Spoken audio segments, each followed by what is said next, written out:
Hotza izan da goizak erdikan, baina otsaiaren 19an frontoia bero-bero egongo da, baita Beaskoetxea eta Barandikaren familia giroa ere. Lehengo zuen artean jokatuko baita txapela. Horrek alde hon bat du, txapela etxean geratuko da.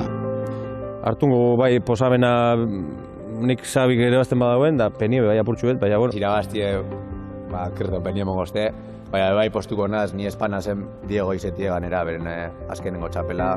Gaztearentzat veteranoa erreferente izan da frontoietan hasi zenetik. Veteranoak gaztearen doainak goraipatzen ditu. Ni beti ukiote, beti izan da ganera, erreferente poden ukio Diego, bizi guztitxe. Dana dekona, ezta? Rebesa, eskumie, fizikamente oso ondo. Edozein kasutan, ibilbide luzea egitute elkarrekin, beraz ez da sekreturik izango kantxa barruan. Ordu asko paseguz kantxane batera eta ez da sekreturik ez dago. Kazetari lanetan ere jarri ditugu eta elkarri galdera bana egitea eskatu diegu. Ze material tipo atako zue finalien? Ez da sekreturik, guk pelota barrizek seguramente, da asko ez da bizenak. Segurten jaiko zara maiztan gogatzeko. Igual, a ber, nik oindala asko ez da gogatu maiztan da. Pregunta txarra, ez dakit. Igual ez pentsetan, baina goizetik. Oso goizetik. Hori. Máximo sortxirek. Neka, bueno.